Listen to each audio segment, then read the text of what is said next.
Bonjour, nous allons voir dans cette leçon de grammaire les compléments circonstanciels.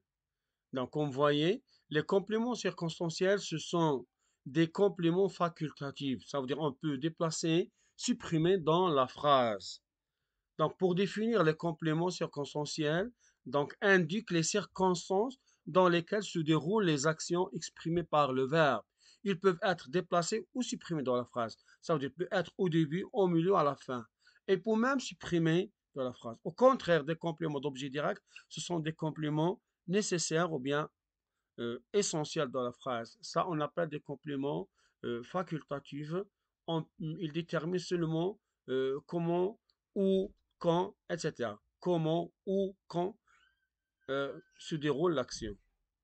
Commençons par le complément circonstanciel du lieu. Ça, pour trouver un CC2, un CCL, on pose la question où.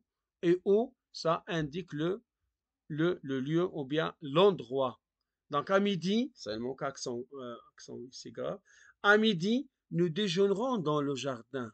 Donc nous déjeunerons où? On pose la question où après le verbe. À midi, où nous déjeunerons? Ou bien nous déjeunerons où? Dans le jardin. Donc c'est un complément circonstanciel du lieu. Deuxième, donc complément circonstanciel de temps. Donc pour trouver un CCT, on pose la question quand? À midi, nous déjeunerons dans le jardin. Quand nous déjeunerons? On pose la question quand? Donc c'est à midi. Donc à midi, c'est un CCT. C'est un complément circonstanciel de temps. Il précise le temps.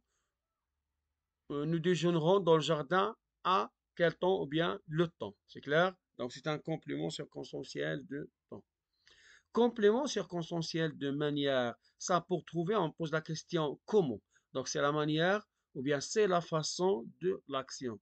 L'élève écrit avec soin.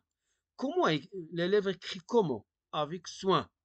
Donc c'est un complément circonstanciel de manière. Il attend patiemment son tour.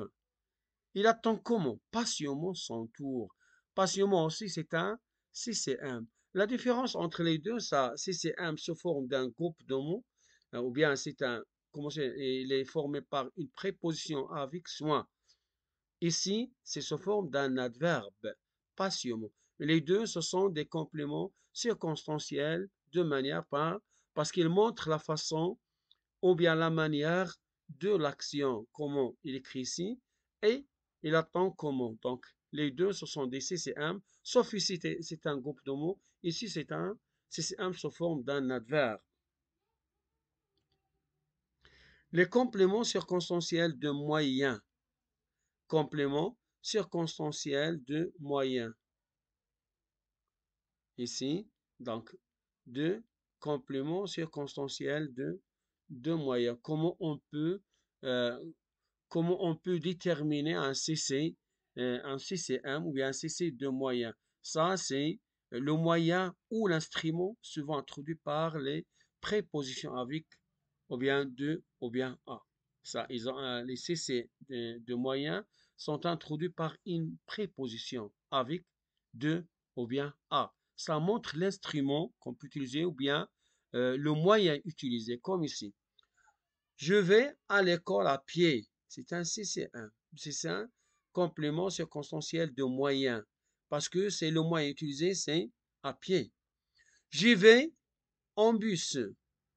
J'y vais comment? En bus, ça c'est le moyen utilisé. C'est clair? Donc ça, les deux, ce sont des compléments circonstanciels de moyen. Donc ça, c'est montre l'instrument, ou bien montre le moyen utilisé. Le dernier, c'est complément circonstanciel de but. Un complément circonstanciel de but, ça répond à la question pourquoi. Il y a un peu d'espace ici. Pourquoi? Il étudie pour quoi? Il étudie pour réussir. Donc ça, c'est un complément circonstanciel de but. C'est le but de, oui, pourquoi il étudie. Donc, c'est un complément circonstanciel de de but. Ah, seulement, je vais barrer ça. Donc, ça, complément circonstanciel de moyen. C'est clair? Complément circonstanciel de moyen. On note CCM, c'est comme les... C'est clair? Complément circonstanciel de moyen.